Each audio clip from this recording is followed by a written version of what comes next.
বাংলাদেশে এখন সংসদের মধ্যে সংবিধান নিয়ে সবচাইতে বেশি আলোচনা হচ্ছে। এক পর্যায়ে এটা হতে হতে মানুষ বিরক্ত হয়ে যাবে। যেমন বাংলাদেশের যে সকল সংবিধান বিজ্ঞানী অভ্যুদয় ঘটেছে, তাদের নানান নতুন নতুন আবিষ্কারে মানুষ বিরক্ত। যারা রক্ত দিছে তাদের কথা তো বলাই বাহুল্য।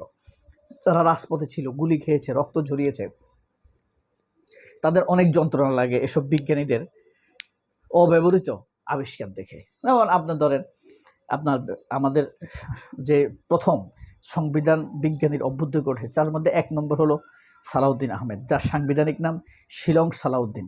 তিনি একজন সংবিধান বিজ্ঞানী হিসাবে নিজের নাম অন্তর্ভুক্ত করেছেন। মাঝে মাঝে in place of prime minister তিনি বক্তব্য দেন।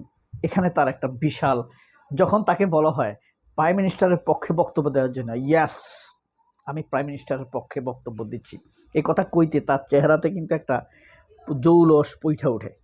হ্যাঁ, ফুইটা উঠলে আপনি দেখবেন তার চেহারা হঠাৎ করে, তার চেহারা এমনিতে উজ্জ্বল থেকে উজ্জ্বলতর হয়ে ওঠে, প্রধানমন্ত্রী হয়ে যায়। প্রধানমন্ত্রী একটা ভর করে না, চাপ ভর করে, তো চেহারা সুরুত কলি যায়।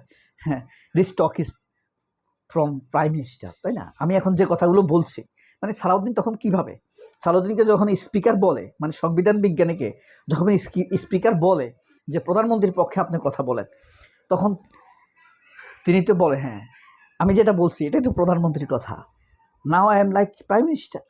এই কথাটা তার মধ্যে ভর করে না? হ্যাঁ, একদিক দিয়ে সংবিধান বিজ্ঞানী, আবার প্রধানমন্ত্রীর ভার।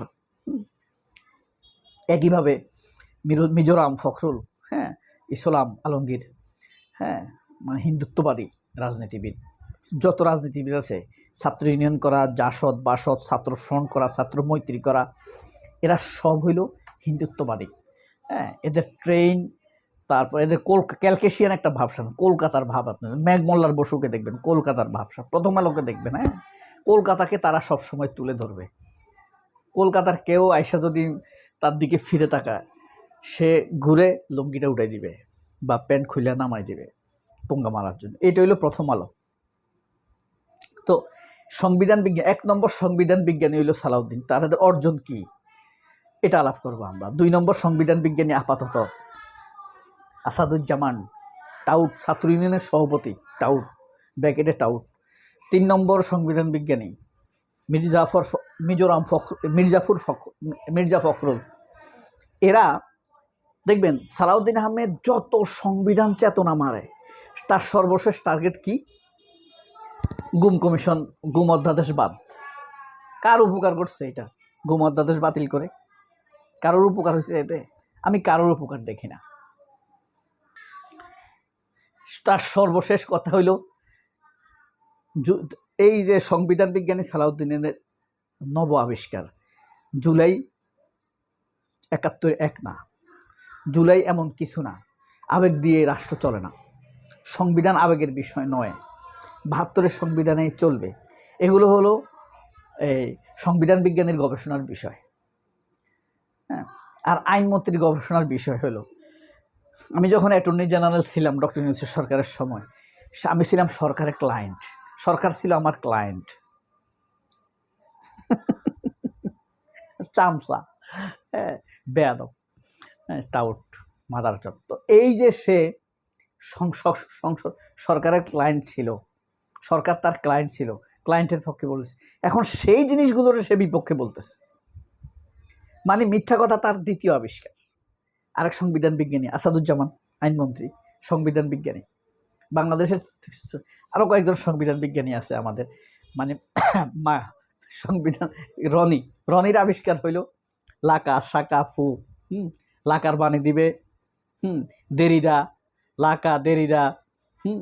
তারপরে আপনার এই অশিস নন্দী, এসব বাণী টানি দিয়ে সে বিএনপির 31 দফা খুলবে। বিএনপির 31 ওই যে a square plus 2b plus b square equal to 0 প্রমাণ করো, সেই 31 দফার সাথে পুরো সংবিধান মিলাবে। এই এক সংবিধান বিজ্ঞানী আমরা পাইছি। এক সংবিধান, আরেকটা হইল সংবিধান বিজ্ঞানী এই রেজাউল করিম রনি, রেজাউল কোতে করিম, রতে রনি, রক রনি বলতে পারেন, রেক রনি। এই হলো তার আবিষ্কার। মির্জা ফখরুলের আবিষ্কার হইল মুক্তিযুদ্ধ, মানে উগ্রপন্থার উত্থান করতেছে, সে এইটাই বলবে, যেখানে যাচ্ছে সে এটাই বলছে, উগ্রপন্থা রুখে দিতে হবে। নতুন ভারত উগ্রপন্থা বলছে, এখন আর জঙ্গি বলে না, সেও উগ্রপন্থা বলে।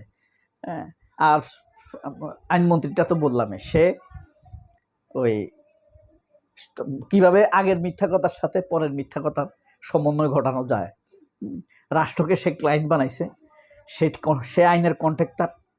হ্যাঁ, আর এখন তখনকার কথাগুলার বিপরীতে এখন গিয়ে কথা বলছে, এটাকে সমন্বয় করা, এটা হইল এই বিজ্ঞানীর উদ্ভাবন। সালাউদ্দিনের উদ্ভাবন তো হইল গুম কমিশন বাদ দিতে হবে, আপনার রাষ্ট্রপতির অধ্যাদেশ, গণভোট অধ্যাদেশ বাদ দিতে হবে, হ্যাঁ ভোটকে অ্যাভয়েড করতে হবে, ৭১কে উপরে নিয়ে যাইতে হবে, ভারতের বিরুদ্ধে কিছু বলা যাবে না, বাংলাদেশের সকল সরকারকে, ব্যবসায়ীদেরকে ব্যবসা করার সুযোগ দিতে হবে, আর রাষ্ট্রপতির বিরুদ্ধে যাওয়া যাবে না। রাষ্ট্রপতির উপরে ভাষণের উপরে প্রশংসার উপরে, রাষ্ট্রপতির ভাষণের উপরে আলোচনা, ধন্যবাদ প্রস্তাব। হ্যাঁ, রাষ্ট্রপতিকে সরানো একটা সাংবিধানিক শূন্যতা সৃষ্টি হবে। এই ব্যাপারগুলো যখন আপনি জিয়া তারেক রহমানকে মুক্তিযুদ্ধের শিশু মুক্তিযুদ্ধ হিসাবে ন্যারেটিভ দাঁড় করাইতে হবে, এসব কিছু মিলে এসব বিজ্ঞানীরা সংবিধানকে এমন পর্যায়ে নিয়ে গেছে, এই বিজ্ঞান আর লঙ্ঘনীয় নয়। আপনার 2 পায়ারের মান এখন পর্যন্ত সিলেক্টেড না, ফ্রাকশন চলে আসে, তাই না? ওই যে ব্যাসার্ধের ইস্টু বৃত্তর ব্যাসের কত গুণ, ব্যাসার্ধের কত গুণ ফরিদি, এটা বাইর করতে কোন সূত্রটা আমরা ব্যবহার করি? 2 পায়ার, তাই না?